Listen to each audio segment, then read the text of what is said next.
Hello students, welcome back to my channel. Now पिछले video में हमने बात किया था अल्काइल हैलाइड्स के मेथड्स ऑफ प्रिपरेशन के बारे में। Now today we are going to be discussing about the methods of preparation of aryl halides, यानी कि हैलो एरीन्स को कैसे प्रिपेयर कर सकते हैं। हम उन मेथड्स के बारे में डिस्कस करने वाले हैं। But before that I'd like to request you to please subscribe to my channel. If you feel the video is useful for you, please give it a thumbs up, share it with your friends, and please press that bell icon so that you get notified every time I upload a new video. Now let's get started. Now suppose you have a benzene ring, okay? Now benzene ring में आपको पता है कि हर एक corner पे hydrogen होता है, alright? अब बेंजीन का हर एक पोजिशन इक्विवेलेंट है because there is a same atom present all over. Suppose मुझे बेंजीन का क्लोरीनेशन करना है। I am just taking one random example. Suppose हम क्लोरीनेशन करते हैं, तो जब हम बेंजीन का क्लोरीनेशन करेंगे तो हमें क्या मिलेगा? We will get chlorobenzene. Okay, ना क्लोरोबेंजीन मतलब हुआ क्या है? This hydrogen is getting replaced by chlorine. We can say that this hydrogen is getting substituted by chlorine. That means ये substitution reaction है. Now ये कौन सा substitution है? Benzene ring के पास pi bonds है, okay? और pi bonds होने की वजह से benzene ring electron rich है. Electron rich का मतलब है कि benzene ring is nucleophilic in nature. अब अगर benzene ring nucleophilic है तो it is obvious कि that is going to react very easily with electrophile. यानी कि बेंजीन रिंग या aromatic compounds they will undergo electrophilic substitution. यानी कि हमने ये जो रिएक्शन लिखा है it is an example of simple electrophilic substitution. ठीक है, नाउ यहाँ पे मैंने क्लोरीन इस पोजीशन पे अटैच किया, मैंने इसे बोला क्लोरोबेंजीन। लेकिन ज़रूरी नहीं है कि क्लोरीन यहीं पे आएगा। क्लोरीन आप बेंजीन के किसी भी पोजीशन पे अटैच कर सकते हो बिकॉज एज आई सेड इसके सारे पोजीशंस इक्विवेलेंट हैं। सपोज क्लोरीन मैंने यहाँ अटैच किया तो इसको भी आप क्लोरोबेंजीन ही बोलोगे।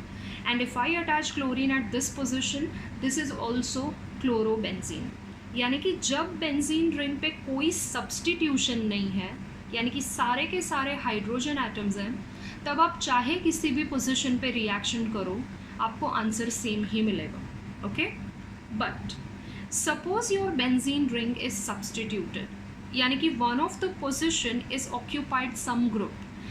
ग्रुप का मतलब है एनीथिंग अदर देन हाइड्रोजन। मतलब इस पोजिशन पे सपोज हाइड्रोजन के बदले कोई और ग्रुप आ गया। अब ये जो पोजिशंस हैं वो इक्विवेलेंट नहीं है बिकॉज ये ग्रुप के आने की वजह से ये पोजिशंस चेंज हो गए। तो हमें यहाँ पे यही पढ़ना है कि ये ग्रुप रिंग को कैसे इन्फ्लुएंस करेगा। मैंने कहा कि अभी आप अपने मर्जी से कहीं पे भी रिएक्शन नहीं कर सकते, अभी ये ग्रुप डिसाइड करेगा कि बेंजीन में रिएक्शन कहाँ पे होंगे। That is we are going to study the influence of this group on benzene ring. That is why it is called as directive influence of groups on mono-substituted benzene. यानी कि benzene जब mono-substituted है already, तो जो नए group आएंगे जब आप रिएक्शन करोगे तो वो नए ग्रुप कौन सी पोजीशन पे जाएंगे वो डिसाइड करने का काम इस ग्रुप का है। Okay, now with respect to this group benzene is divided into 3 positions. With respect to this group benzene के 3 पोजीशंस हैं। ओके, अब वो 3 पोजीशंस कौन कौन से हैं? बेंजीन में यहाँ पे ग्रुप है, सो ये ग्रुप को हम बोलेंगे पोजीशन नंबर 1। ओके, और ये ग्रुप के जो एडजेसेंट पोजीशंस हैं, मतलब this position and this position, उनको बोला जाएगा ऑर्थो पोजीशंस। ओके, ऑर्थो का मीनिंग है एडजेसेंट, दैट इज़ 1-2 पोजीशन को बोला जाएगा ऑर्थो पोजीशन। सपोज ये वाला पोजीशन हमने कंसिडर किया। Now this position is alternate to this group, यानी कि group is at number 1 and this is the 3rd position, तो 1-3 पोजीशन को बोला जाएगा meta position. So meta is alternate. And ये जो पोजीशन है that is 4th position which is present opposite to this group, so 1-4 will be called as para position, that is opposite. तो with respect to this group benzene is divided into 3 positions. कौन कौन से 3 positions हैं? Ortho, Meta और para. Ortho position क्या होता है? जो एडजेसेंट पोजीशन है। meta position is alternate and para position is opposite position. Okay, now let us talk about this group. अब बेंजीन पे ये जो ग्रुप है वो कौन कौन से टाइप का हो सकता है? This group can be of 2 types. It can either be activating group or it can be deactivating group. Now what do I mean by these things? Activating groups are generally electron donating groups. Okay, now electron donating groups हैं इसलिए उन्हें activating कहा जाता है. क्यों activating कहा जाता है? Because ये ग्रुप अपने इलेक्ट्रॉन्स बेंजीन रिंग को डोनेट करेगा. अब बेंजीन के पास ऑलरेडी पाई बॉन्ड्स हैं और पाई बॉन्ड्स होने की वजह से benzene ring already electron rich है, लेकिन अपने पाई बॉन्ड्स के अलावा, अपने पाई इलेक्ट्रॉन्स के अलावा बेंजीन को इस ग्रुप से एडिशनल इलेक्ट्रॉन्स और मिल रहे हैं. इसका मतलब है कि बेंजीन रिंग का इलेक्ट्रॉन डेंसिटी इंक्रीज़ हो जाएगा और जब बेंजीन रिंग का इलेक्ट्रॉन डेंसिटी इंक्रीज़ हो जाएगा तो उस पर कोई भी इलेक्ट्रोफाइल ईजीली आके अटैक कर सकता है. That means this group is activating the ring by increasing its electron density. Okay, और ये जो इलेक्ट्रॉन डोनेटिंग ग्रुप्स होते हैं दे शो +R और +N type of resonance. Resonance को मीजोमेरिज्म भी बोला जाता है. सो एक्टिवेटिंग ग्रुप्स को +R या +M इफेक्ट होता है. Okay, now deactivating groups are electron withdrawing groups. ये ग्रुप्स क्या करेंगे? ये ग्रुप्स रिंग के इलेक्ट्रॉन्स को अपनी तरफ खींचेंगे. विड्रॉइंग का मतलब है रिंग के जो पाई इलेक्ट्रॉन्स हैं उनको ये ग्रुप्स अपनी तरफ पुल करेंगे. As a result of which ये जो रिंग है उसका इलेक्ट्रॉन डेंसिटी कम हो जाएगा. यानी कि रिंग खुद कैसा हो जाएगा? रिंग खुद इलेक्ट्रोफिलिक हो जाएगा. अब अगर रिंग इलेक्ट्रोफिलिक है तो उसके ऊपर इलेक्ट्रोफाइल लाना डिफ़िकल्ट टास्क है. सो इलेक्ट्रॉन विड्रॉइंग ग्रुप या डीएक्टिवेटिंग ग्रुप क्या करते हैं? डीएक्टिवेटिंग ग्रुप रिंग के इलेक्ट्रॉन डेंसिटी को कम कर देते हैं, thereby making the ring electron deficient. Therefore the attack of electrophile becomes difficult in case of deactivating groups. Okay, now electron withdrawing या डीएक्टिवेटिंग ग्रुप को -R या -M effect होता है. ये जब मैं रेजोनेंस लिखूंगी तब आपको समझ में आएगा. नाउ जो एक्टिवेटिंग ग्रुप्स होते हैं वो ऑर्थो पैरा डायरेक्टिंग होते हैं और जो डीएक्टिवेटिंग ग्रुप्स हैं वो मेटा डायरेक्टिंग होते हैं. ऐसा क्यों है ये भी हम जब रेजोनेंस लिखेंगे तब आपको क्लियर होगा. Now the question is that how to identify whether the group on the ring is activating or deactivating. क्या हमें याद रखना होगा कि कौन से ग्रुप एक्टिवेटिंग है, कौन से डीएक्टिवेटिंग है? एक्चुअली आपको याद रखने की ज़रूरत नहीं है क्योंकि उनको आइडेंटिफाई करने का एक बहुत ही सिंपल तरीका है. सपोज़ आपको फाइंड आउट करना है कि ये ग्रुप का नेचर क्या है, तो सबसे पहले आप क्या चेक करोगे? बेंजीन रिंग से डायरेक्टली जो एटम अटैच्ड है उसे आप चेक करो. The atom directly attached to benzene ring. I'm not saying group. मैंने बोला है atom. कौन सा atom बेंजीन से directly attached है वो आपको check करना है. अगर उस atom पे आपको lone pair या lone pairs दिखाई दिए तो वो ग्रुप एक्टिवेटिंग ग्रुप्स होते हैं. ओके, तो एक्टिवेटिंग ग्रुप में आपको कैसे आइडेंटिफाई करना है? बेंजीन रिंग से जो एटम डायरेक्टली अटैच्ड है आप वो एटम को देखो. अगर उस पर आपको लोन पेयर दिखाई दिए तो वो ग्रुप एक्टिवेटिंग ग्रुप होता है. नाउ यहाँ पे एक एक्सेप्शन है, दैट इज़ हैलोजेंस. हैलोजेंस पे लोन पेयर होता है पर वो एक्टिवेटिंग ग्रुप नहीं होते हैं. You will come to know about it a little later. Okay, now deactivating groups क्या होगा फिर? जो एटम बेंजीन से डायरेक्टली अटैच्ड होगा उसके ऊपर आपको कोई लोन पेयर नहीं दिखाई देगा. तो विदाउट लोन पेयर वाले जो एटम्स होंगे they will be deactivating groups. So this is how you can identify whether the group on benzene is activating or deactivating. Now activating groups के साथ जब आप resonating structures लिखोगे तो आप देखोगे कि रिंग के ऊपर नेगेटिव चार्ज आएगा. Now ये भी याद रखना easy है. एक्टिवेटिंग ग्रुप्स में +R इफेक्ट होता है तो रिंग पे नेगेटिव चार्ज आएगा, ये उसका ऑपोजिट है. और डीएक्टिवेटिंग ग्रुप्स में माइनस आर इफेक्ट होता है, तो ring will bear a positive charge. Okay, so this you remember. Activating group में कौन सा इफेक्ट है? Plus R. ओके, ये पॉजिटिव इफेक्ट है, इसके लिए रिंग पे नेगेटिव चार्ज आएगा. और डीएक्टिवेटिंग में कौन सा इफेक्ट है? It is minus R, negative effect है, तो ring will bear a positive charge. Okay, now ये वाले कॉन्सेप्ट के लिए हम 2 एग्जाम्पल्स लेंगे तो आपको ये पूरा एकदम क्लियर हो जाएगा. Now suppose for example I take this molecule, let us say I have aniline. Okay, now aniline में सबसे पहले तो आपको आइडेंटिफाई करना है कि ये जो NH2 ग्रुप है वो एक्टिवेटिंग है या डीएक्टिवेटिंग है. So I can see there is a lone pair on nitrogen. Okay, benzene से डायरेक्टली अटैच्ड इसमें नाइट्रोजन है, नाइट्रोजन पे लोन पेयर है, तो ये लोन पेयर होने की वजह से एक्टिवेटिंग ग्रुप है. अब एक्टिवेटिंग ग्रुप है तो ये कौन सा इफेक्ट होगा? ऑफ कोर्स ये प्लस आर इफेक्ट होगा, और प्लस आर इफेक्ट है तो रिंग पे कौन सा चार्ज आएगा? रिंग पे नेगेटिव चार्ज आएगा. लेट अस सी ये कैसे होता है. Now suppose I right a resonance. Resonance हमेशा आपको लोन पेयर से लिखने की शुरुआत करनी है. अगर आपके पास ऐसा केस है जब लोन पेयर और पाई बॉन्ड कॉन्जुगेशन में है तो आप लोन पेयर से स्टार्ट करोगे. So this lone pair will form a bond here, और ये वाला जो एडजेसेंट बॉन्ड है वो इस कॉर्नर पे आ जाएगा. Okay, so what you will get, the ring remains as it is. This single bond now becomes double bond NH2. Nitrogen will bear a positive charge क्योंकि पहले उसके पास lone pair था, but this lone pair has now participated in the formation of a bond. तो ये lone pair अब nitrogen के पास नहीं है, वो इलेक्ट्रॉन डेफिशिएंट हो गया है. That is why it bears a positive charge. ये वाला जो बॉन्ड है वो इस कॉर्नर पे शिफ्ट हुआ है. बॉन्ड का मीनिंग क्या होता है? बॉन्ड का मीनिंग होता है इलेक्ट्रॉन्स. तो ये इलेक्ट्रॉन्स इस कॉर्नर पे शिफ्ट हो गए हैं, तो this corner will bear a negative charge. Now ये जो 2 बॉन्ड्स हैं they will remain as it is like this.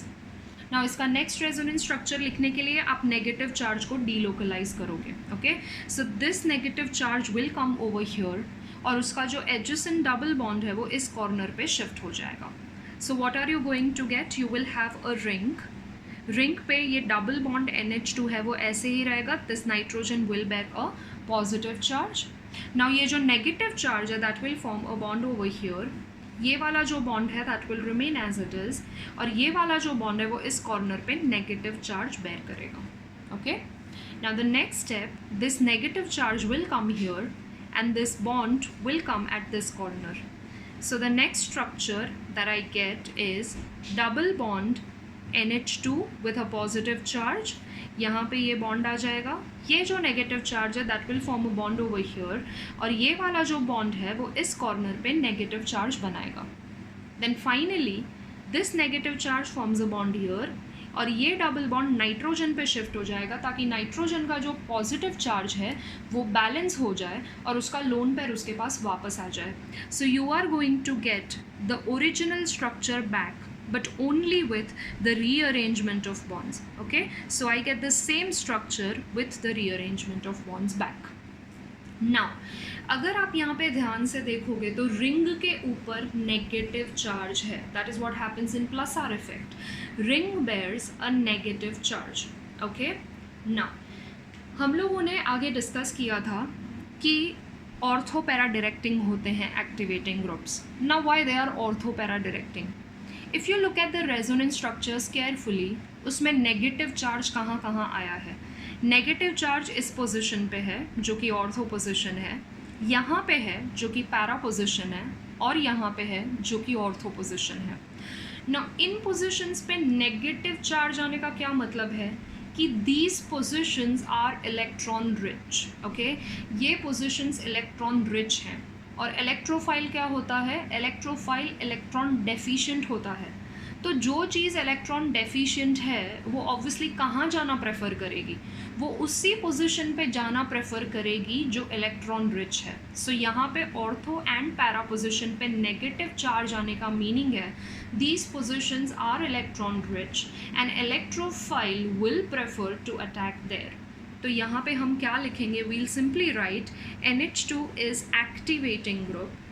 Activating group identification का तरीका क्या था? कि लोन पेयर है, ओके और ये देखो जो एरो हैं they are going towards the ring, मतलब nitrogen is donating its electrons to ring, thereby increasing the electron density of ring. So NH2 is activating group and it is ortho para directing. Ortho para directing क्यों है? क्योंकि negative charge ortho और para position पे आ रहा है. That means आपको aniline पे जब भी कोई भी रिएक्शन करना होगा इलेक्ट्रोफिलिक सब्सटीट्यूशन, आपको हमेशा दो प्रोडक्ट्स मिलेंगे. एक आपको ऑर्थो प्रोडक्ट मिलेगा, एक पैरा प्रोडक्ट मिलेगा, जिसमें से एक मेजर होगा और एक माइनर होगा. Okay, now let us consider another example. Suppose I consider this particular example. Suppose I consider nitrobenzene. So in case of nitrobenzene I have a structure like this. इसमें भी बेंजीन से directly कौन सा atom attached है? Nitrogen है. But lone pair नहीं है nitrogen के ऊपर. In fact nitrogen bears a positive charge because इसके आसपास 4 बॉन्ड्स हैं, यानी कि ये डीएक्टिवेटिंग ग्रुप है. और डीएक्टिवेटिंग ग्रुप्स क्या होते हैं? जो इलेक्ट्रॉन विड्रॉइंग ग्रुप्स होते हैं, जो रिंग के इलेक्ट्रॉन्स को अपनी तरफ खींचते हैं. So now what this nitrogen atom is going to do, ये इलेक्ट्रॉन्स नाइट्रोजन पे आएंगे, ठीक है, रिंग के इलेक्ट्रॉन्स नाइट्रोजन खींच लेगा और ये जो पाई बॉन्ड है वो ऑक्सीजन पे शिफ्ट होगा. नाउ ये शिफ्टिंग का क्या रीज़न है? द रीज़न इज़ नाइट्रोजन का वैलेंसी 3 होता है, यानी कि नाइट्रोजन के आसपास 3 बॉन्ड्स होते हैं, लेकिन वो एक एक्स्ट्रा बॉन्ड बना सकता है अपने लोन पेयर की वजह से. मतलब maximum nitrogen can have is 4 bonds. 4 से ज़्यादा बॉन्ड्स नाइट्रोजन के केस में पॉसिबल नहीं है. दैट मीन्स अगर आपने ये बॉन्ड को यहाँ शिफ्ट किया और अगर ये शिफ्ट ही नहीं हुआ तो नाइट्रोजन के आसपास 5 बॉन्ड्स आ जाएंगे, which is not a favourable condition.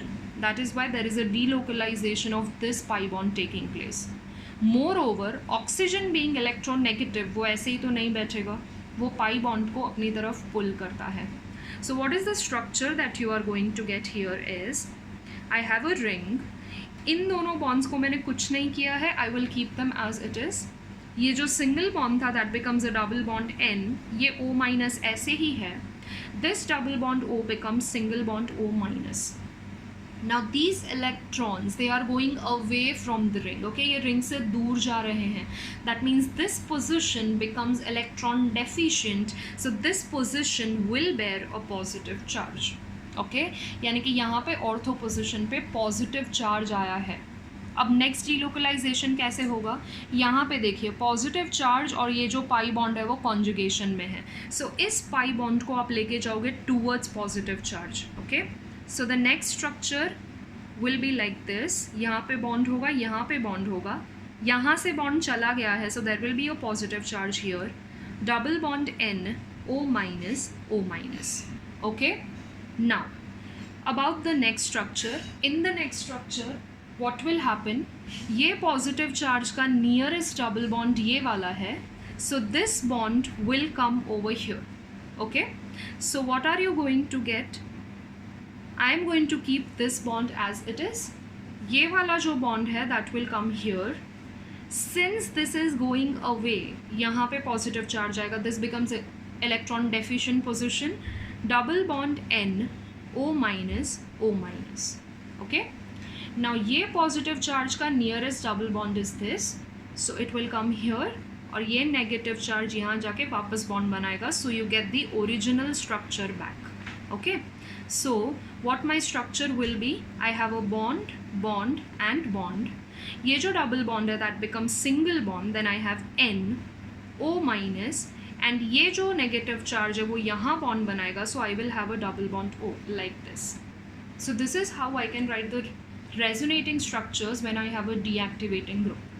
Now ये माइनस आर इफेक्ट है क्योंकि ये इलेक्ट्रॉन विड्रॉइंग ग्रुप था, तो अब देखो रिंग पे पॉजिटिव चार्ज आया, सो माइनस आर इफेक्ट है तो ring always bears a positive charge.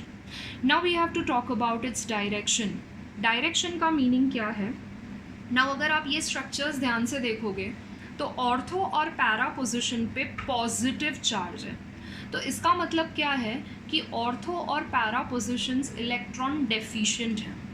अब जब ये पोजिशंस खुद इलेक्ट्रॉन डेफिशिएंट हैं तो इलेक्ट्रोफाइल तो यहाँ पे आ नहीं सकता क्योंकि इलेक्ट्रोफाइल भी इलेक्ट्रॉन डेफिशिएंट होता है. तो the only option left for electrophile to attack will be a meta position, क्योंकि ऑर्थो और पैरा पोजिशन तो इलेक्ट्रॉन डेफिशिएंट हो गए, तो the only position which is suppose to be electron rich is meta position. तो electron withdrawing groups में I have taken example of nitro. So nitro is a deactivating group and it is meta directing. Okay, so nitro में अगर आपको कोई भी reaction करने होंगे तो वो मेटा पोजिशन पे होंगे and you are only going to get one product, exclusively meta product. Okay, so this is the concept of activating and deactivating groups. और ये जो बेंजीन पे ग्रुप होता है वो डिसाइड करता है कि इलेक्ट्रोफिलिक सब्सटीट्यूशन कौन से पोजिशन पे होगा. You can find that out using resonance concept. Okay, now इस concept के लिए there are two exceptions which we have to discuss.